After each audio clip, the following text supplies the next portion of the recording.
Hey, what's up everybody, Josh here, and today I want to talk a little bit about Lucky's Tale. If you watched the videos that we posted so far this week, you know that Jason and I camped out from 2 to 10 a.m. in front of our local Best Buy to get an Oculus Rift, and then today I went ahead and gave you a little bit of a first impressions of the hardware itself and what you can expect from the experience that is virtual reality now that's available to widespread consumers. But I figured since we've already talked about getting the Oculus Rift and what the experience of having it is like, I thought I would kind of drill down and basically, for a few days, talk about some of the games that I've been enjoying the most and ones that would be totally worth your time and or money for the Oculus Rift. Today, let's start with Lucky's Tale. Let me step back for a second before we dive straight into Lucky's Tale and what I think about it, and just say one of the best gaming experiences I ever had was when I first played Mario 64. I had never experienced Mario in anything but like a 2D plane, and even the concept of 3D gaming I just could not wrap my head around. So the first time I played it, I was completely awestruck. It was just like this moment of wonderment in my gaming history and one of my top 5 moments of all time playing a video game.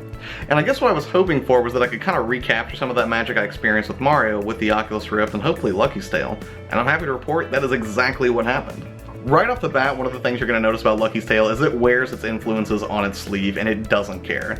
What I mean by that is there are tons of little nods to the Mario series, and even a few to Banjo-Kazooie if you take a look, but Mario in particular, every time you go underground, for example, to get to kind of like the diorama-style underground levels, it sounds an awful lot like going down a warp pipe, like suspiciously so.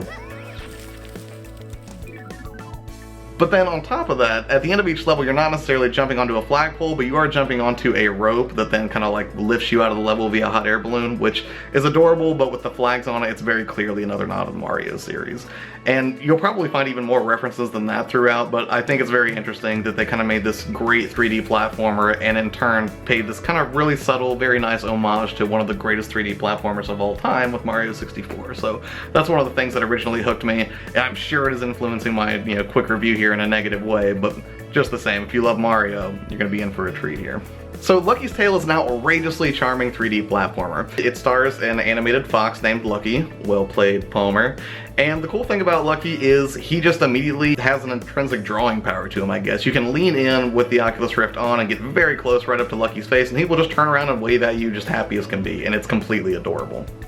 As far as the game itself, the mechanics are actually pretty sound. You've got basic attacks, you can jump on an enemy, you can ground pound or butt slam depending on your terminology, or you can swipe with your tail to attack enemies. Lucky's got 3 hearts which are his life, and suspiciously you have to collect 100 coins to get another life. Thankfully they're pretty plentiful, so you shouldn't hit any horrifying game overs or anything like that. The level design is really good. It's incredibly cartoony, it looks like a Pixar film, and it's just aesthetically really pleasing.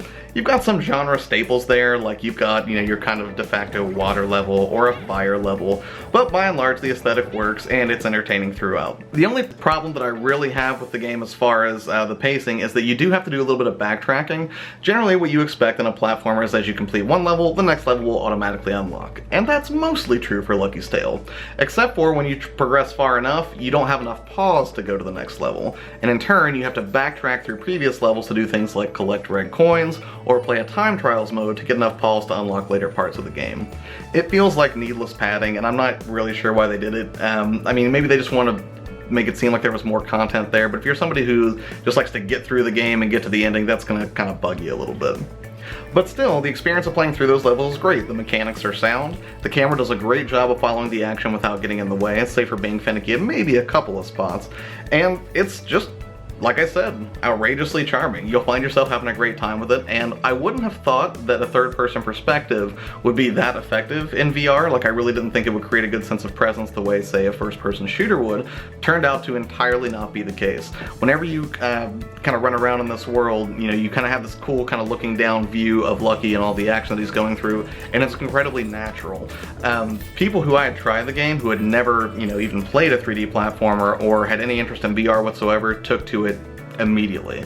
And I'm sure that was kind of part of the game plan for the Oculus launch and the reason that it's free for anybody who buys an Oculus Rift. It's just a great, comfortable, non-VR sickness inducing experience that people can just have a really good time with, and it's just a lot of fun. Fun for the whole family, you might say, because it is probably the most childish game that I own out of that library, and I would certainly recommend that you play that with your 5-year-old instead of, say, Dreadhalls.